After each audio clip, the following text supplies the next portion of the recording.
हम आपके सामने लेके आते हैं, ये आप में से ही कुछ लोग हैं जिन्होंने अपने ऐसे दर्दनाक हादसे हमसे शेयर किए हैं, जो अपनी ज़िंदगी में बहुत ज़्यादा परेशान रहे हैं या अभी भी बहुत ज़्यादा परेशान चल रहे हैं, जो लोग नहीं चाहते कि आगे आने वाली जनरेशन अपने ऊपर कोई ऐसा भार उठा ले जिसे वो ज़िंदगी भर हटा ना पाए।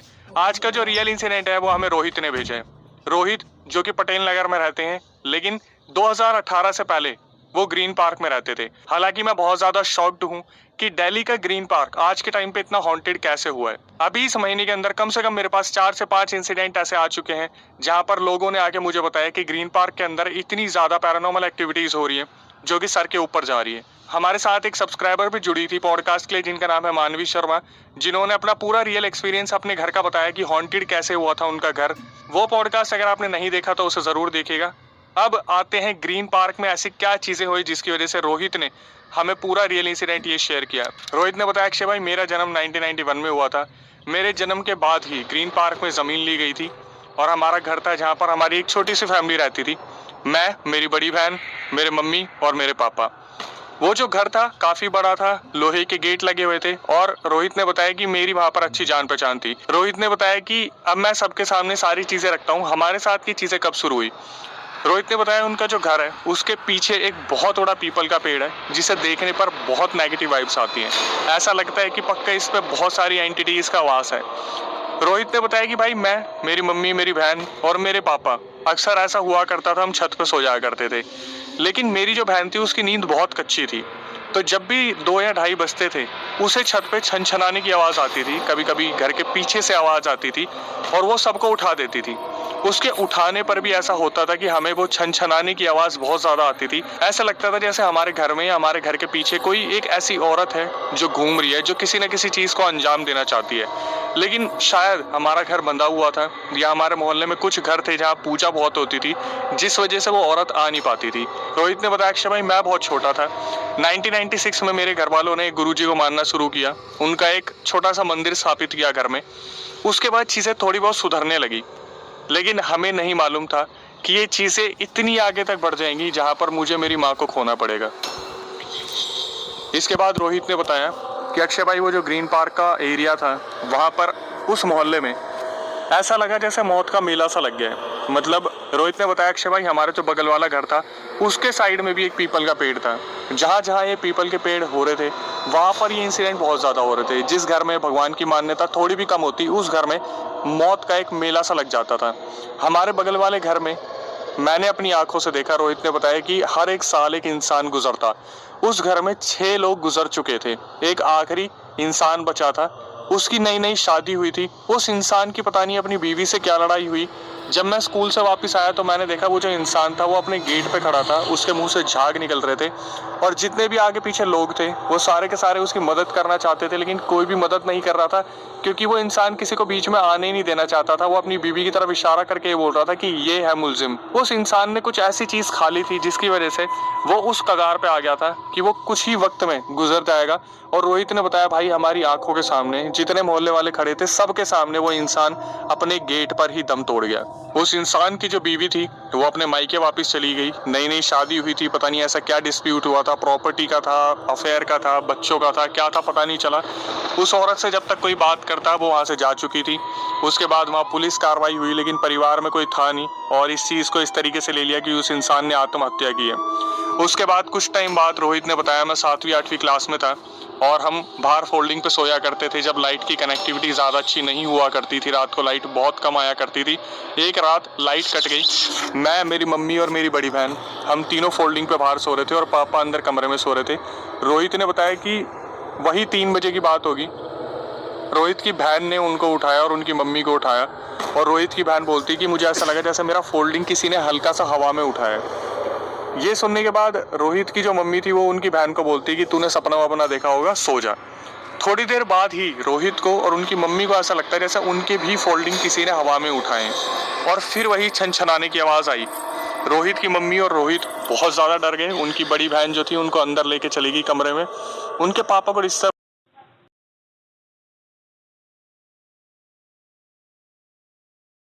के पापा बहुत हार्ड वर्किंग थे शुरू से ही, लेकिन जब ये सुबह उठ के देखते हैं जब इनकी नींद खुली कि फोल्डिंग के जो चारों पाए थे वो टूटे पड़े थे। जब इन लोगों ने ये चीज देखी इनके चेहरे के रंग उड़ गए थे। पापा के पूछने पर सारी बात बताई गई।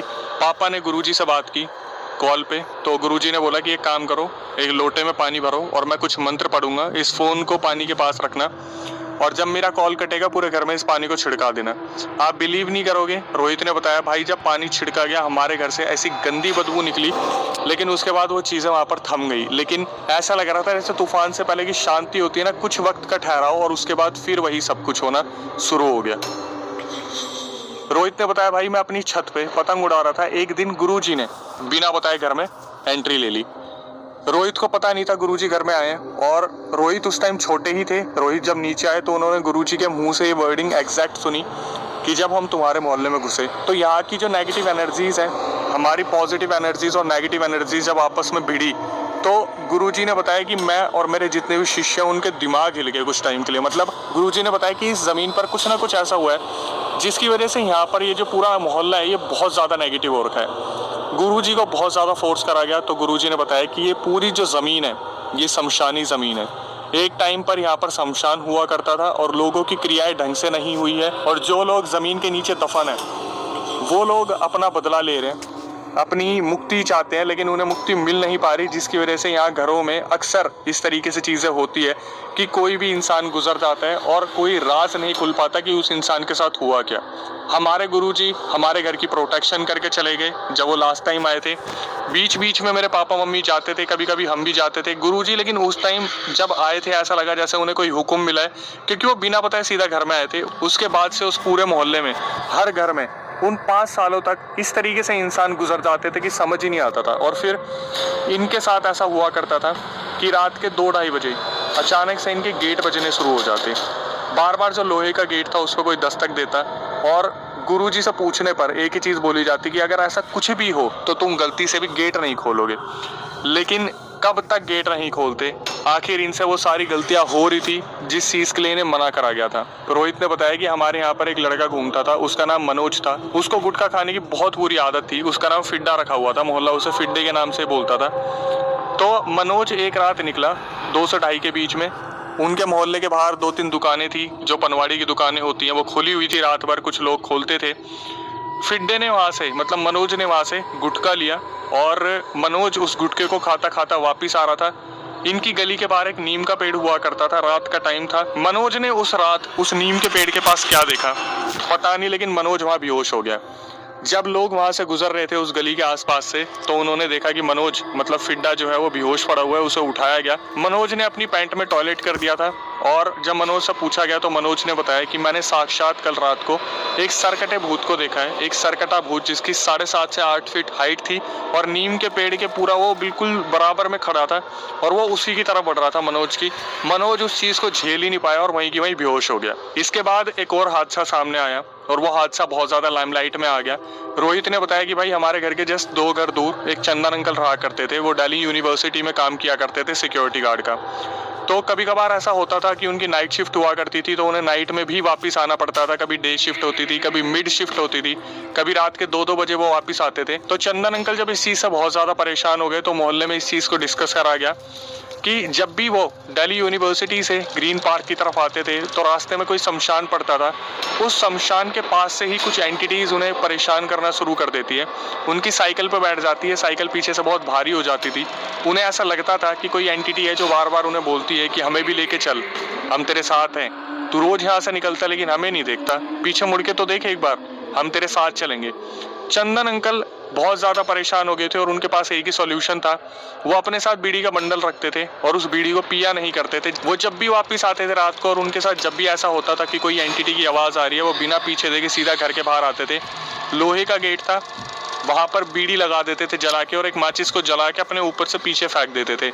इस तरीके से चंदन अंकल की जान बचती थी, लेकिन बहुत टाइम तक ऐसा होता रहा। तो फाइनली चंदन अंकल ने क्या करा, जहाँ पर वो सर्विस करते थे वहाँ पर उन्होंने इस चीज़ को हाईलाइट करा कि रात को मैं नहीं आऊँगा, मैं सेफ फील नहीं करता, और उन्होंने अपनी शिफ्ट चेंज करवा ली थी। इसके बाद रोहित ने बताया कि भाई हमारे घर के जस्ट सामने एक घर था जो कि रेंट पे दिया जा रहा था। एक भैया ने अपने ससुर जी का ऑपरेशन कराने के लिए कुछ उनकी सर्जरी होनी थी, वहाँ पर रेंट पर उन्होंने मकान लिया और उन अंकल की तबीयत बहुत ज़्यादा ख़राब रहती थी। कुछ टाइम बाद वो अंकल अपना इलाज करवाते करवाते ही उस रेंट वाले घर में गुजर गए। वो जो भैया थे उनका तो वहाँ पर काम खत्म हो गया था, तो वो जहाँ से बिलोंग करते थे वहाँ पे चले गए। लेकिन एक लड़का था लक्ष्मण। लक्ष्मण रात को कुछ सामान लेके वापस आ रहा था और रोहित के घर के बाहर से जा रहा था। लक्ष्मण को भी पता था कि इस घर में अभी ही कुछ टाइम पहले किसी की मृत्यु हुई है। लक्ष्मण वहां से पूरे मोहल्ले के बीच से चिल्लाता हुआ भागा जब उसने देखा उस घर में जहाँ पर वो अंकल रेंट पे रहते थे, वही अंकल जो अभी कुछ टाइम पहले गुजरे थे, उनके हाथ में लाठी थी और वो सीढ़ियों पे चढ़ते जा रहे थे। और उन्होंने लक्ष्मण के देखने पर जब पीछे स्माइल दी, वो इतनी क्रीपी थी। लक्ष्मण को पता था ये इंसान इस जिंदगी में अब नहीं है।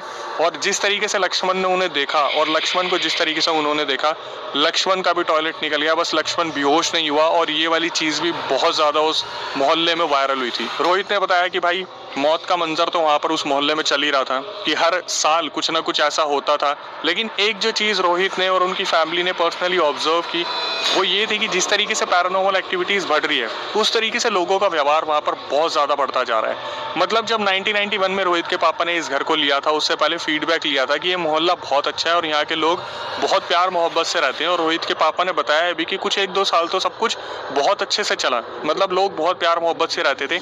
लेकिन उसके बाद क्या हुआ, जब 2010 के बाद का वक्त आया तो रोहित ने बताया कि भाई हमारी पूरी फैमिली ने ऑब्जर्व करा कि मोहल्ला क्या करता था, सबको एक दूसरे के कान भरता था। और ऐसा होता था 2 जनों की लड़ाई करवा के पूरा मोहल्ला मजे लेता था।